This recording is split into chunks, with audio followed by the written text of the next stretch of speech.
I need to start taking some vitamins because the energy is just so low. So I take magnesium, and I also do blue iron as well. 2 a day. This is rank though. This is like, it's blueberry taste. Like when you smell it, it smells lovely. But you know when you actually have it, it tastes like blood.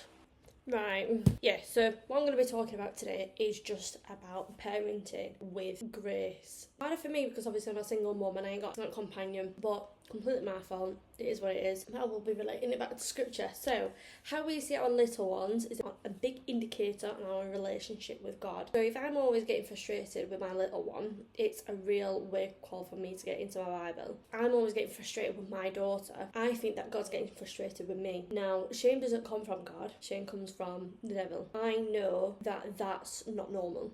Not normal. Of course it's normal, but that's not from God. Don't get me wrong. You are going to get frustrated with your little one, but it's just having like a lot more patience, and God does talk about this, and it's about self-control when it comes to parenting. And I think your child will show others how happy you are, if that makes sense. And I think how you start your day as well will be their mood for the day as well. And this isn't for like children that have got like special needs kids or anything like that. So moving on, as give yourself a bit of grace, because every child's different if you've got more than one child. And if you are a first time parent, like fair enough, if I were to have another daughter, I would have a better idea of what to expect. I think it's I think that's the only thing it kind of prepares for you, but I do think that I parent how you would want God to parent you. And parent how God parents you. So if God's there with a lot of grace and he's gentle, I feel like with boys it's a lot different, because I think God approaches boys a little bit different to women. He's a bit more softer with girls. That does remind him. But I still think that the grace has to be there. But I'm talking about parenting from children that are like really, really young, like under the age of 3, and having a bit more patience. Like, it is hard. It is really hard, and I think as they get older, it is harder. But I do think that if you treat them like how God treats you, you will get the best out of your relationship with your child, and you'll start to see more of a godly, like, loving rather than them being a burden. Because I think every parent sees kids as a burden, like, oh, we need a break, we need this, we need that from us children. And I just think children aren't burdens. Like, don't get me wrong, they can be a bit much, but got a good support around you, then fair enough. But I don't think it's necessarily that you need a break from the child. I think you need help. I don't think it should be all on that mum and all on that dad. I think it should be like nan, granddads, aunties, uncles, because like I said, it takes a village to raise a child. So I don't think it's a case of, mums need a break. Mums don't need a break. Mum needs help. That's it. Try and switch your word in, because your words have a lot of power. I won't look at them as if like to say like they're bringing you down. They're just being children, and if you see it as they're bringing you down, you're going to start taking it out on them. And I think you shouldn't really take it out on them, but we all do. I've been there. I mean, I think I've probably done it today. It's just a process, and I think if you keep seeking it with God to keep like digging away at the bad bits of you and your parenting, because we've all got flaws, but I mean, we'll never be the perfect parent, but we can try his best. And I think it shows that will and determination with God, and God will give you not more blessings. I mean, we're not doing it for more blessings, but doing it for the best of us as children, to give them the best childhood and to give them the best like relationships with people, and for that to have a knock-on effect on how they treat people too.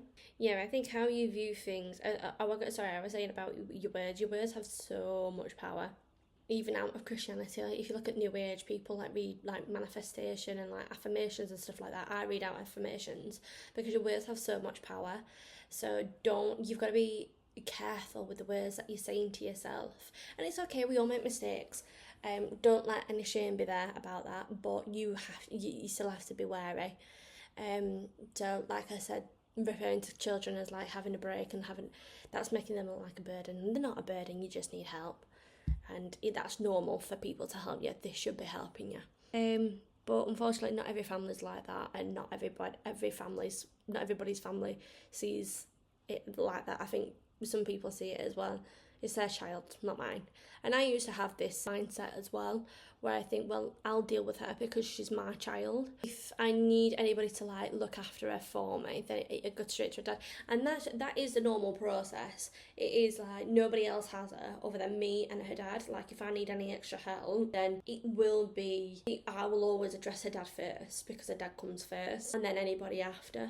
If he can't do it, but more often than not, he can do it. But for the time being, while she's so young, I have a lot of time with her. Her dad has a lot of time with her, and it's not a case of like Nana and Granddad's like get involved and have her a lot, because that child needs me and her dad for the time being. When she gets older, things might change, and Nana and Granddad's might help, and she might stay over at Nana and Granddad's, and that way they can help out.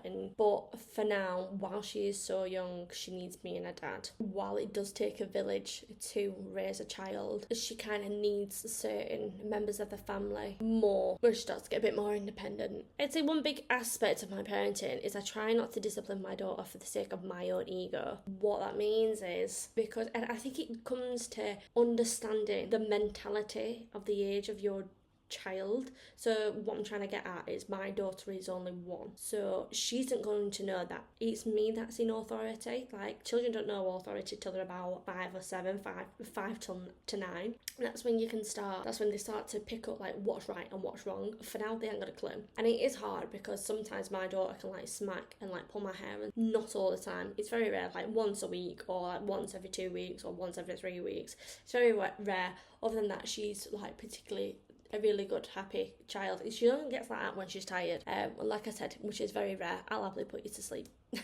So what mentality are you dealing with? So like I said, because she's 1, she doesn't understand, like she doesn't understand bedtime. She hasn't got no concept of time. So like if I'm like trying to tell her to like go to sleep, and she's not she's not tired, but it's her bedtime, and she's like bouncing up and down the cot and trying to play with me because she's not ready to go to sleep, and I'm sat there saying, no, you're going to bed. I've said go to bed. That's what I'm trying to get at. That's not really good parenting, because I'm trying to do it just because I've said. And I have said this to her, and I said, you're going to bed because I've said. Now, there's a difference between putting your child to bed because you know she's tired, well, or he or she is tired, or putting them to bed because it's their time to go to bed. That's the time that they usually go to sleep. But if they're not tired, don't force them to go to sleep. And I don't know if anybody else has done that, but I fell into that trap of like, well, it's bedtime, you go to bed, because I got this into my idea that children love routines. If children love routines, we'll keep with the routine. Like, keep with the routine. This is our routine, I've said. And I've just found that once I try something different, for example, if she weren't tired, I'd like let her play in a bedroom, or I'd like let her come into my bedroom, watch a film on my laptop, and then by the time that film's done, she's tired and she's ready for bed. And she is, more than likely. You do have to be their slave. You do have to be their slave. They don't know your authority till they're a little bit older. So yeah, I think it's just about understanding. And it's like, it comes with like how God sees as well. God understands us. He sees our life, and he made us in the womb. He knows what we're like. And he knows what will trigger us and what will be good for us and what won't be good for us. So God's not going to force me to do something if he doesn't think I'm ready for it. It's just about having the ability to try and understand the situation a little bit more, and just refer it back to God all the time. Just refer it back to God. So if you feel stuck in a moment, you're like, oh, well, what do I do? Sit there and think, what would God do? What would God do with me? And I found that I get my answer with that. But yeah, I think it's just about understanding the situation, understanding your child. I think also, this is the next point that I wanted to talk about. I think some mums just think, well, I put a roof over your head, I cook tea, I do this, I do that. I think people see that as, and I fell into this trap as well, because I've sat there and thought, I've done everything for you. I've cooked your tea, I've done this, I've done that. I completely get it. I am supposed to provide a roof over her head, give her food, provide her with nappies, wipes, and everything else. I'm supposed to do that. She's not going to see it. And I saw this as a kid, because my mum used to say the exact same thing to me. I do this for you, I do that for you, I do this. And I used to sit there and think, yeah, well, you're supposed to. We do the bare minimum, and we expect to have praise, and that's the bare minimum. I think the shift will change, and your child will respect you more when they're a little bit older, is when you take the time out for them. about having that one-on-one time of playing, of reading a book, just having that one-on-one time that she wants you to do for her. God's already like put it in my mind. It was like, if you spend time with your child, you will create that bond. Yeah, I think children just want your time and attention, no matter how old they get. And you're not always going to get it right. Give you it, as well as like give your children grace, give yourself grace as well, because you're not going to get everything right, and we are going to mess up, and don't have no shame with that. That's just, we're all human. We all mess up. When I first went back to work, and I got the email saying that I got into uni because I applied for uni whilst I was on maternity. I thought, brilliant, I'm going to do work, I'm going to do uni, I'm going to have my life back, I'm going to be a mum, I've got this little bundle of joy I can come home to. Didn't pan out like that. So obviously, because I wasn't working at uni, I was out 5 days a week, and other people were raising my child, and she is way too young to be in nursery for that long. And I had to learn the hard way. But in my head, I thought the intention and it were pure, and because I wanted to go to uni, I wanted to do well for myself, and I wanted to get out of my job that I were in, and I couldn't stand it. Sales is a brilliant job, don't get me wrong. Sales is a brilliant job, but contact centres, it's just not for me. You sat down all day and I just don't like it. But yeah, I was obviously going to uni to try and get out of my job and just to better myself. And so you are going to get things wrong, but as long as you come with it with the pure intentions, then fair enough. Like, you live and you learn. It's trial and error. I won't worry too much about it at all. Don't have any shame. Shame don't come from God. Just learn from it and just move on. And if there is a little bit of shame, give it to God, because God will take it away for you. And I think lastly, all I want to just touch on is me being a single mum has made me realise why the commandments are the way that they are, because it ain't easy trying to co-parent, and it ain't easy being a single mum. And I know that every parent is different, and I know that even in a family unit it's hard, but doing it on your own as well, sometimes it can be easier, because I've got an easy child. They take up so much of your time. So if you're going to take anything away from this video, is if you're not married, get married. Repent for if you have had a child out of wedlock, sorry.